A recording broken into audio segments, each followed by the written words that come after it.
আসসালামু আলাইকুম viewers, welcome for freelancer wide YouTube channel. স্বাগত আছি আমি ফ্রিল্যান্সার ওয়াইড। আজকে আমরা কথা বলবো পিএনজিটিতে কমন একটি রিজেক্ট রিজন নিয়ে। আজকে আমরা দেখাবো যে কিভাবে আপনারা আপনাদের যে সবচেয়ে বেশি পিএনজিটিতে এখন প্রবলেমটা ফেস করতেছেন সেটির সমাধান দেখানোর জন্য আমি চলে আসলাম আমার এই ডেমো অ্যাকাউন্টে আসার পর আমি এখন যদি আমার ওয়ার্কআউট ম্যানেজমেন্টগুলোতে আমি দেখি আর্টওয়ার্ক ম্যানেজমেন্ট, এখানে আসার পর আমি দেখতে পাচ্ছি আমার হিউজ পরিমাণ ডিজাইন রিজেক্ট হয়েছে। তো এই ডিজাইন কেন রিজেক্ট হয়েছে, এখন আমি যদি একটা ডিজাইনের উপরে ক্লিক করি তাহলে দেখতে পাচ্ছি এখানে রিজেক্ট রিজনটা দেখাচ্ছে, please directly upload PNG work in PNG format, background works in JPG format. Okay, আমি যদি উপরেরগুলো দেখি, ঈদ মুবারকের যে ডিজাইনগুলো রিজেক্ট করা হয়েছে সেগুলো যদি ক্লিক করি একই রিজনটা দেখাচ্ছে। তো এই একই সমস্যা হিউজ পরিমাণ আপনারা ফেস করতেছেন, যার কারণে অনেকেই নক দিয়েছেন যে এটি কীভাবে সলিউশন করা যায়।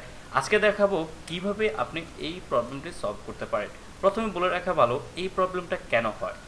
যদি এই প্রবলেমটা আপনার আসে যে আপনাকে বলা হয় শুধুমাত্র আপনাকে জেপিএনজি অথবা আপনার যদি এটা ব্যাকগ্রাউন্ড ক্যাটাগরির হয় তাহলে জেপিজি আপলোড করার জন্য, সোর্স ফাইল আপলোড করার জন্য তারা রিকমেন্ড করে না। এখন কথা হচ্ছে তারা কেন শুধুমাত্র জেপিজি বা পিএনজি আপলোড করতে বলে। যেহেতু প্রত্যেকটি মাইক্রোস্টক মার্কেট প্লেসের এখন এআই ডিটেক্টেড টুল রয়েছে, যেই টুলসের মাধ্যমে তারা ডিটেক্ট করতে পারে যে আপনার ডিজাইনটা কি আপনি হিউম্যান ডিজাইন করেছেন নাকি এআই দিয়ে করেছেন। হতে পারে আপনি যে জেপিজি নিয়ে কাজ করেছেন এআই দিয়ে জেপিজি ভেক্টর জেপিজি করে সেটিকে আপনি ট্রেসিংয়ের মাধ্যমে ভেক্টর করেছেন, রাস্টার টু ভেক্টর, অথবা আপনি আদার্স এআই টুলসের মাধ্যমে জেপিজি থেকে রাস্টার টু ভেক্টর করেছেন, অথবা আপনি পুরো সোর্স ফাইলটা এআই দিয়ে করেছেন। এখন কথা হচ্ছে আমার ডিজাইন ঠিক আছে, আমি ডিজাইনের সোর্স ফাইলটি আপলোড করেছি, ডিজাইনের সোর্স ফাইলটি আপলোড করার পরেও তারা কিন্তু রিজেক্ট করে দিচ্ছে। কারণ হচ্ছে তারা দেখছে যে এটি হচ্ছে এআই ডিজাইন। মূলত একটা জিনিস সবচেয়ে লক্ষ্য রাখবেন, যখন আপনি একসাথে অনেকগুলো ডিজাইন আপলোড করবেন সেই ডিজাইনের মধ্যে যদি কোনো টেক্সট ডিজাইন থাকে, সেই টেক্সট ডিজাইনে আমরা যখন এআই জেনারেট করে টেক্সট টেমপ্লেট অথবা কোনো টেক্সট স্টাইল করে কিন্তু আমরা দেখতে পারবো যে এখানে টেক্সটের স্পেলিংটা ভুল থাকে। সেটি হচ্ছে এই টেক্সটের স্পেলিংয়ের কারণে যদি আপনি 50টা ডিজাইনও দিয়ে থাকেন, যদি একটা ডিজাইনের মধ্যে টেক্সটের প্রবলেম থাকে তাহলে তারা ডিটেক্ট করে যে এটি হচ্ছে এআই জেনারেট ডিজাইন। যেহেতু একটা ডিজাইন আপনি এআই দিয়ে করছেন তার মানে হচ্ছে প্রত্যেকটা ডিজাইনই আপনি এআই দিয়ে করেছেন, যার কারণে আপনার অন্য ডিজাইনগুলোতে প্রবলেম না থাকলেও সবগুলো ডিজাইনই কিন্তু রিজেক্ট করে দেবে। তো কথা হচ্ছে যদি আপনি হিউম্যান ডিজাইন করে থাকেন তাহলে আপনি সাপোর্টে কথা বলতে পারেন। যদি আপনি জানেন যে আপনি আসলে এআই দিয়ে করেন তাহলে আপনাকে এই প্রবলেমটা কীভাবে সলভ করবেন সেটাই দেখাবো।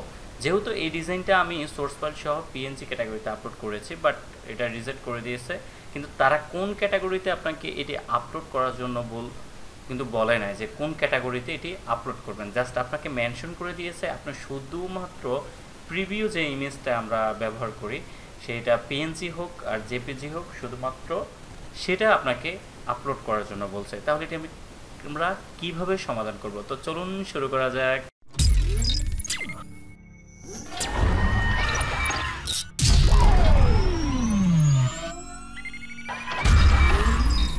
আমরা চলে আসলাম আমাদের সেই সোর্স ফাইলে, যেই ফাইলগুলো ইতিমধ্যে রিজেক্ট করে দিয়েছে। রিজেক্ট করার রিজনটা তারা দিয়েছে যে শুধুমাত্র পিএনজিটা আপলোড করার জন্য। এখন কথা হচ্ছে আমরা যে জিপ ফাইলগুলো আপলোড করি এটা কিন্তু দেখতে পাচ্ছেন এআই ফরম্যাট এবং কি পিএনজি ফরম্যাট। এখন আমরা শুধুমাত্র পিএনজিটাই হচ্ছে আপলোড করব, সেটার জন্য আমরা রাইট বাটন ক্লিক করলাম, করে শুধুমাত্র হচ্ছে পিএনজিটাকে জিপ ফাইল করলাম।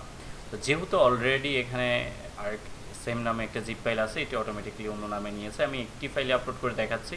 তো সেটির জন্য কি করব, আমরা এই জিপটা করছি, এটি শুধুমাত্র পিএনজি এই জিপ ফাইলে। যেহেতু আমরা জানি পিএনজিটিতে জিপ ফাইল ফরম্যাট না করলে এটি আপলোড করার প্রসেস নাই, তাই যেটা করতে হবে শুধুমাত্র পিএনজি বা জেপিজি যে ফাইলটি থাকুক না কেন সেই ফাইলটিকে হচ্ছে জিপ করতে হবে। জিপ করার পর আমি এখান থেকে যে আমার লোকেশনটা আছে, তো আমি এই লোকেশনটা নিয়ে নিচ্ছি। লোকেশনটা নিয়ে নেওয়ার পর আমি আবারও চলে আসলাম অ্যাকাউন্টে।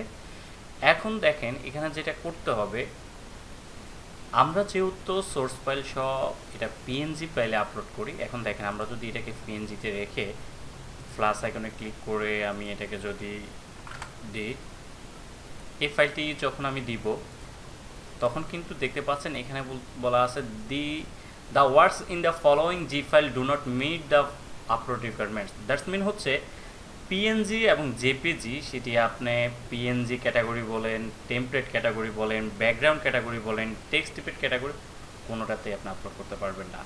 আপনাকে কিন্তু তারা ডিরেক্টলি বলে দেয় না যে আপনার ডিজাইনটা এআই দিয়ে করা।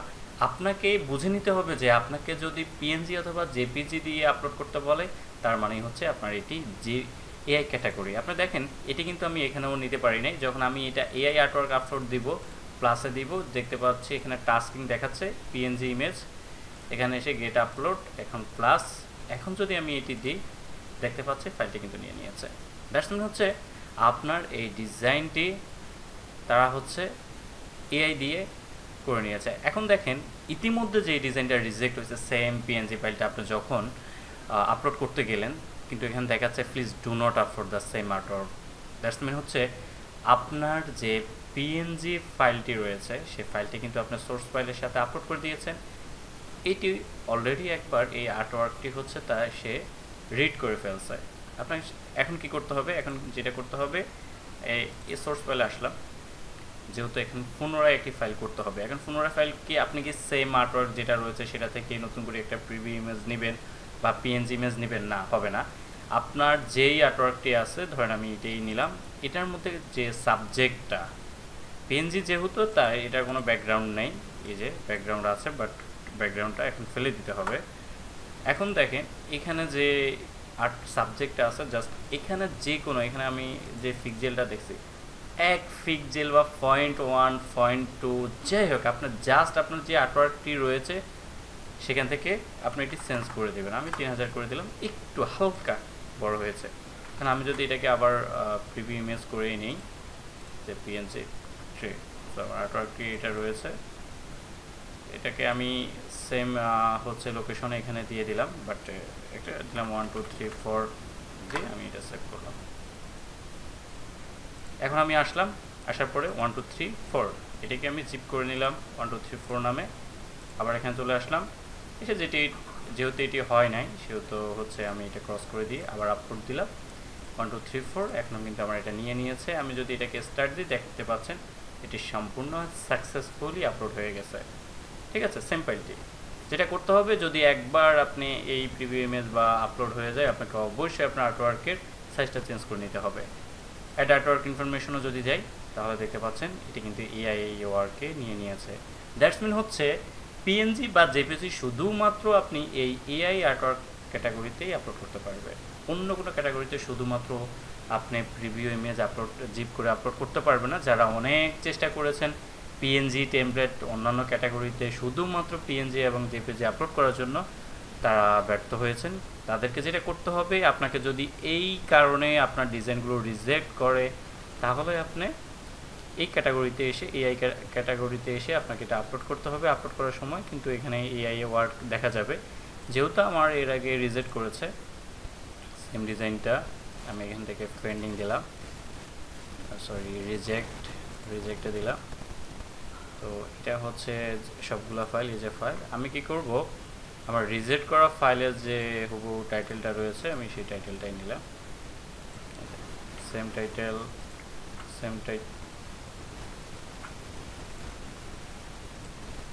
টাইটেলটা এখানে ক্রিয়েট ইমেজ এখানে দিয়ে দিলাম।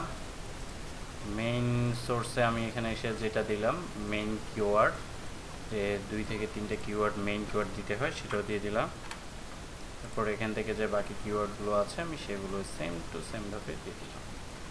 যদিও এই অ্যাকাউন্টটা আমার ডেমো অ্যাকাউন্ট, জাস্ট যে প্রবলেমগুলো পেয়েছে সেটি দেখার জন্যই কিন্তু এই অ্যাকাউন্টে করা। ঠিক আছে, তো এটার জন্য হচ্ছে এখানে আপনি মেনশন করতেই পারেন যে এই প্ল্যাটফর্ম যেটা দিয়ে করছেন সেটা করতে পারেন, নাও করতে পারেন, এটা বেশি কিছু হয় না। সাবমিটে যদি ক্লিক করি এটা সাবমিট হয়ে গেছে। যদি ফেন্ডিংয়ে আসি, দেখেন যে আমার এর পূর্ব একটা ফেন্ডিং ছিল, এটাও ফেন্ডিং দেখাচ্ছে। ঠিক আছে, তাহলে এইভাবেই খুব সহজে কিন্তু আপনি যেই কারণে হচ্ছে রিজেক্ট হচ্ছে সেই কারণেই আপনি এটা আবার এআই ক্যাটাগরিতে আপলোড করতে পারতেছেন। এখন আপনাদের জন্য অ্যাডভাইস যেটা থাকবে সেটা হচ্ছে যদি আপনার ভেক্টরটা হচ্ছে টেক্সট জাতীয় না হয় তাহলে আপনি অবশ্যই এগুলো আলাদা করবেন। যদি আপনার মিক্স ফাইল হয়, যে কিছু ফাইলের মধ্যে টেক্সট আছে এআই জেনারেটেড, বাট টেক্সটে স্পেলিং ভুল থাকতে পারে, বা এআই দিয়ে যদি করেন টেক্সট বা যাই হোক, তারা কিন্তু টুলস দিয়ে ডিটেক্টেড করে ফেলে। আপনার টেক্সট জাতীয় ক্যাটাগরি ডিজাইনগুলো সবগুলো আপনি আলাদা আপলোড দিবেন, আর টেক্সটের বাইরে যে ভেক্টরগুলো আছে সেগুলো আলাদা আপলোড দিবেন। তাহলে হচ্ছে কি হবে, আপনার যে ডিজাইনগুলো আপনি নিয়েছেন এআই দিয়ে জেনারেট করে, সেগুলো কিন্তু আপনি খুব সহজেই আপনার পিএনজি ক্যাটাগরিতে অ্যাপ্রুভ করে নিতে পারবেন। কীভাবে আপনি দেখেন, সেম ক্যাটাগরি ডিজাইনগুলো আমি যদি এখানে পাবলিশে দিই, দেখেন এই যে বেশ কয়েকটা কিন্তু পাবলিশ, এগুলো আমার করাই হচ্ছে পিএনজি, এটা আমার কোনো সোর্স ফাইল করাই হয় নাই, কিন্তু এগুলো করা হয়েছে এই যে। এখন এইগুলো যদি আমার সেম ক্যাটাগরিতে যদি আমি দিতাম তাহলে এগুলো হচ্ছে রিজেক্ট হয়ে যেত। ঠিক আছে, তো আশা করি আই হোপ আপনারা খুব সহজে বুঝতে পেরেছেন যে কীভাবে আপনারা আপনাদের পিএনজিটির পপুলার যে প্রবলেমটা এখন রিসেন্টলি হচ্ছে সেটা সমাধান করতে পারবেন। ভিডিওটি যদি ভালো লাগে থাকে অবশ্যই লাইক, কমেন্ট, শেয়ার করতে ভুলবেন না। পরবর্তী ভিডিওর আমন্ত্রণ জানিয়ে এখানে শেষ করতেছি। আল্লাহ হাফেজ।